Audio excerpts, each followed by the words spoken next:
ఇప్పుడు broccoli plus oats omelette ఎలా చేయాలో చూద్దాం. ముందుగా బ్రోకలీ ఓట్స్ ఆమ్లెట్ చేసుకోవడానికి బ్రోకలీని ఇలా చిన్న పీసెస్గా కట్ చేసి పెట్టుకోవాలి. అలాగే హాఫ్ కప్ ఓట్స్ తీసుకోవాలి. వీటిని బ్లెండర్లో వేసి బ్లెండ్ చేసుకుందాం. ఇలా గ్రైండ్ చేసి పెట్టుకున్న మిశ్రమాన్ని ఒక బౌల్లోకి తీసుకుందాము.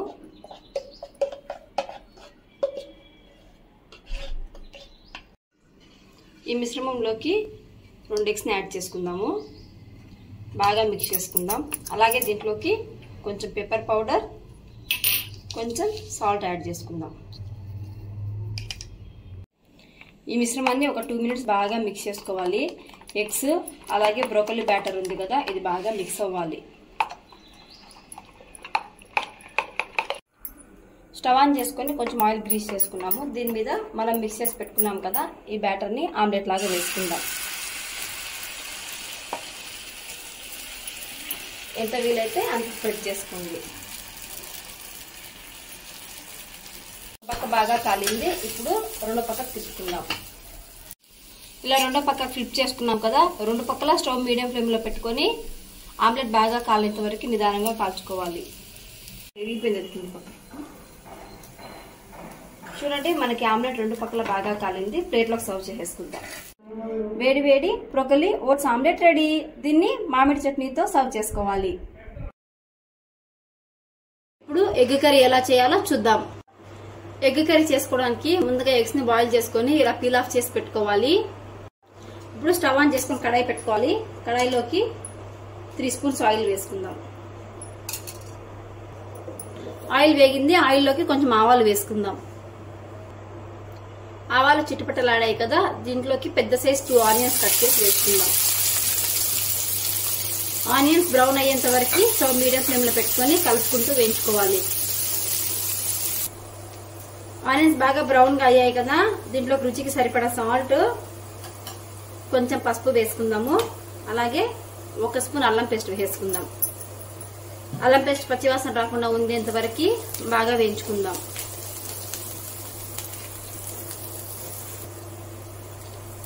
అల్లం పేస్ట్ బాగా వేగింది కదా, దీంట్లోకి 1 స్పూన్ ధనియాల పొడిని వేసుకుందాము. అలాగే 1.5 స్పూన్ కారం యాడ్ చేసుకుందాము. కొంచెం గరం మసాలా వేసుకుందాం. ఈ మసాలా అంతా ఒక 2 నిమిషాలు బాగా వేయించుకుందాము. మసాలా బాగా వేగింది. ఈ మసాలాలోకి 2 మీడియం సైజ్ టమాటోస్ ని మిక్సీ కొట్టేసుకున్నాను. ఈ టమాటో ప్యూరీని యాడ్ చేసుకుందాం. ఈ టమాటో ప్యూరీని బాగా ఉడకనివ్వాలి. స్టవ్ లో ఫ్లేమ్ లో పెట్టేసి మూత పెట్టేసుకుందాము. ఆయిల్ సపరేట్ అయ్యేంత వరకు వేయించుకుందాం. ఎగ్ కర్రీలో ఆయిల్ సపరేట్ అవుతుంది కదా, ఈ టైంలో ఒక 50 ml వాటర్ యాడ్ చేసుకుందాము. ఒక 2 మినిట్స్ బాయిల్ చేసుకుందాం. గ్రేవీ బాగా ఉడికింది కదా, దీంట్లోకి ఎగ్స్ ని యాడ్ చేసుకుందాము. నేను 3 మెంబర్స్ కి కర్రీ చేస్తున్నాను కాబట్టి 6 ఎగ్స్ వేసాను. ఒకరి కోసమే అయితే 2 ఎగ్స్ వేసుకుంటే సరిపోతుంది. గ్రేవీ ఎగ్స్ బాగా ఉడికాయి కదా, ఫైనల్ గా కొత్తిమీరతో గార్నిష్ చేసుకుని స్టవ్ ఆఫ్ చేసుకుందాం. వేడి వేడి ఎగ్ కర్రీ రెడీ. ఇప్పుడు స్వీట్ పొటాటో సలాడ్ ఎలా చేయాలో చూద్దాము. 100 నుంచి 150 గ్రామ్స్ స్వీట్ పొటాటో తీసుకుంటే సరిపోతుంది. స్వీట్ పొటాటో సలాడ్ చేసుకోవడానికి ముందుగా స్వీట్ పొటాటోని ఇలా బాయిల్ చేసుకుని పీల్ ఆఫ్ చేసుకుని పీసెస్ గా కట్ చేసుకోవాలి. ఇలా బాయిల్ చేసుకున్న స్వీట్ పొటాటోలోకి చిటికెడు చాట్ మసాలా యాడ్ చేసుకుందాము. అలాగే కొంచెం సాల్ట్ వేసుకుందాము. దీంట్లోకి మీ రుచికి తగినట్టుగా కొంచెం లెమన్ యాడ్ చేసుకోండి. ఈ మిశ్రమాన్ని బాగా మిక్స్ చేసుకుందాం.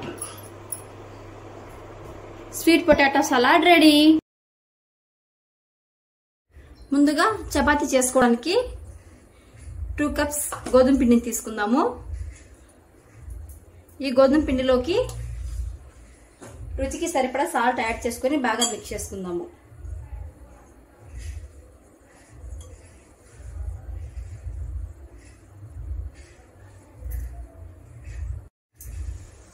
బాగా మిక్స్ చేసుకున్నాం కదా, ఇప్పుడు ఈ పిండిలోకి కొంచెం కొంచెంగా వాటర్ని యాడ్ చేసుకుంటూ బాగా నీట్ చేసుకోవాలి. ఈ పిండి వచ్చేసి మనం పూరి చేసుకోవడానికైనా, పుల్కా చేసుకోవడానికైనా, చపాతీ చేసుకోవడానికైనా కూడా సేమ్ ఇలాగే కలుపుకోవాలండి. సేమ్ ఈ మిక్చర్ని ఇలా కలుపుకుంటే మనకి అన్ని వంటలకి పనికొస్తుంది. ఇలా కొంచెం కొంచెంగా ఆయిల్ యాడ్ చేసుకుంటూ ఇలా బాగా మిక్స్ చేసుకుందాం. మనకి 2 కప్స్ పిండికి 1 కప్పు ప్లస్ 1/2 కప్పు వాటర్ అయితే కరెక్ట్ గా సరిపోతుందండి. ఎక్స్ట్రా వాటర్ ఏం అవసరం ఉండదు. పిండిని కొంచెం కొంచెంగా ఇలా బాగా నీట్ చేసుకోవాలి.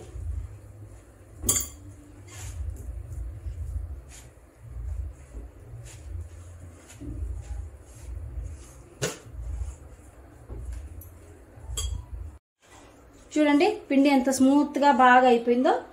ఇంత బాగా నానింది కదా. ఇప్పుడు ఈ పిండిని ఇలా బాల్స్ చేసుకుందాం. ఇలా కొంచెం కొంచెంగా పిండి తీసుకొని బాల్స్ చేసుకుందాం.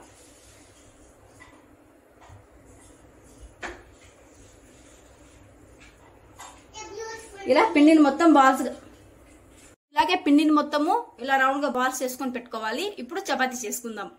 ఇలాగే పిండిని మొత్తం బాల్స్ గా చేసి పెట్టుకోవాలి. ఇప్పుడు పరోటా చేసుకుందాం. ముందుగా ఫ్లోర్ అంతా బాగా క్లీన్ చేసుకున్నాను. అలాగే కొంచెం పొడి పిండిని తీసుకున్నాను. ఇప్పుడు మనం రెడీ చేసుకున్న బాల్స్ ని తీసుకుందాము. కొంచెం కొంచెంగా పిండిని వేసుకుంటూ ఈ చపాతీస్ ని ఇలా పెద్దవిగా చేసుకోవాలి.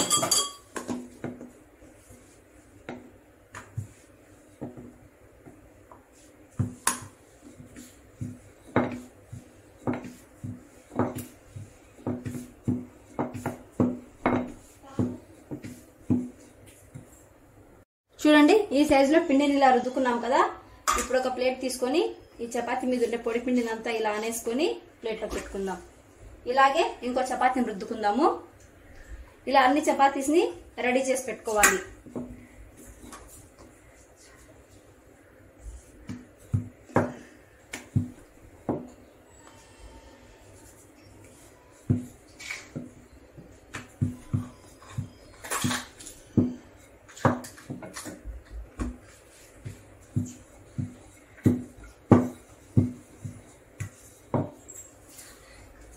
చూడండి చపాతీస్ ఇలా రుద్ది పెట్టుకున్నాం కదా.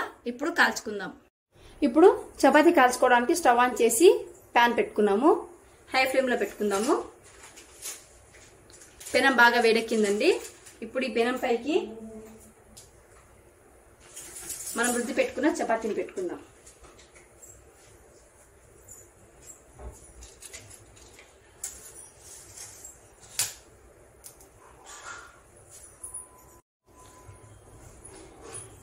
చపాతీ వెనకాల పక్క ఇలా లైట్ గా ఆయిల్ పూసుకోవాలండి. ఎక్కువ ఆయిల్ వేసుకోకూడదు. ఇప్పుడు ఇంకో పక్కకు తిప్పుకుందాం.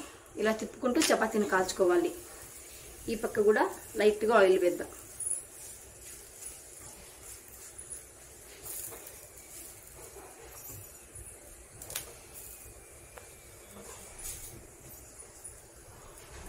చపాతీని ఇలా 2 పక్కల తిప్పుకుంటూ ఇలా బాగా ప్రెస్ చేసుకుంటూ కాల్చుకోవాలి. చూడండి మొత్తం చపాతీ ఎంత బాగా కాలిందో.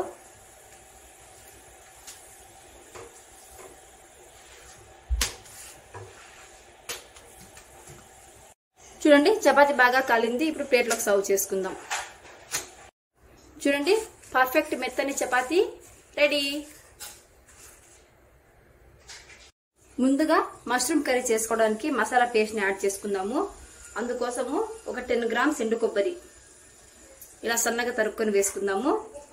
ఒక 4 లవంగాలు, ఒక హాఫ్ ఆనియన్ ని ఇలా సన్నగా పొడుగ్గా కట్ చేసి వేసుకుందాము. చిన్న ముక్క అల్లము, ఒక 4 నుంచి 5 వెల్లుల్లి రెబ్బలు, అలాగే కొంచెం కొత్తిమీర. ఇవన్నీ కొంచెం వాటర్ వేసుకొని మిక్సీ పట్టుకుందాము. చూడండి ఇలా పేస్ట్ చేసి పెట్టుకున్నాం కదా. దీన్ని పక్కన పెట్టుకుందాము. ఇప్పుడు కర్రీ స్టార్ట్ చేద్దాం. మష్రూమ్ కర్రీ చేసుకోవడానికి ముందుగా స్టవ్ ఆన్ చేసుకొని కడాయి పెట్టుకుందాము. కడాయిలోకి ఒక 2 to 3 స్పూన్స్ ఆయిల్ యాడ్ చేసుకుందాం.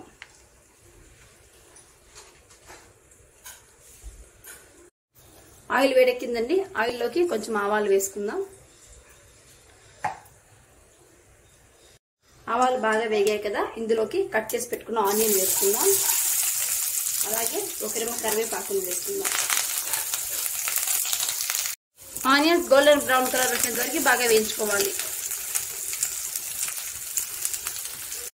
చూడండి ఆనియన్స్ బాగా వేగాయి కదా. ఇందులోకి చిటికెడు పసుపు వేసుకుందాము. అలాగే ఒక హాఫ్ స్పూన్ కారం వేసుకుందాము. రుచికి సరిపడా సాల్ట్ యాడ్ చేసుకుందాము. కారం పచ్చి వాసన రాకుండా బాగా వేయించుకోవాలి. కారం బాగా వేగింది. ఇందులోకి వాష్ చేసి కట్ చేసి పెట్టుకున్న మష్రూమ్స్ ని యాడ్ చేసుకుందాము. ఆయిల్లో ఒక 5 నిమిషాలు లో ఫ్లేమ్ లో పెట్టుకొని బాగా వేయించుకోవాలి. చూడండి, మష్రూమ్స్ బాగా కుక్ అయ్యాయి కదా. ఇందులోకి మనం ముందుగా దంచి పెట్టుకున్న ఈ మసాలా పేస్ట్ ని యాడ్ చేసుకుందాము. ఈ పేస్ట్ పచ్చి వాసన రాకుండా ఉండేంత వరకు మూత పెట్టి బాగా మగ్గించుకుందాం. మూత పెట్టేస్తున్నాను. ఒక 5 మినిట్స్ బాగా మగ్గించుకుందాం. ఒకసారి మూత ఓపెన్ చేసి చూద్దాము. చూడండి, మసాలా బాగా కుక్ అయ్యి ఆయిల్ అంతా సపరేట్ అవుతా ఉంది కదా. ఇప్పుడు దీంట్లోకి ఒక చిన్న గ్లాస్ తో ఒక గ్లాస్ వాటర్ యాడ్ చేసుకుందాము. ఒక 10 నిమిషాలు ఇలా బాగా మిక్స్ చేసి కుక్ చేసుకుందాం. ఒకసారి చూద్దాము. చూడండి, గ్రేవీ అంతా ఉడికి ఎంత బాగా దగ్గర పడిందో.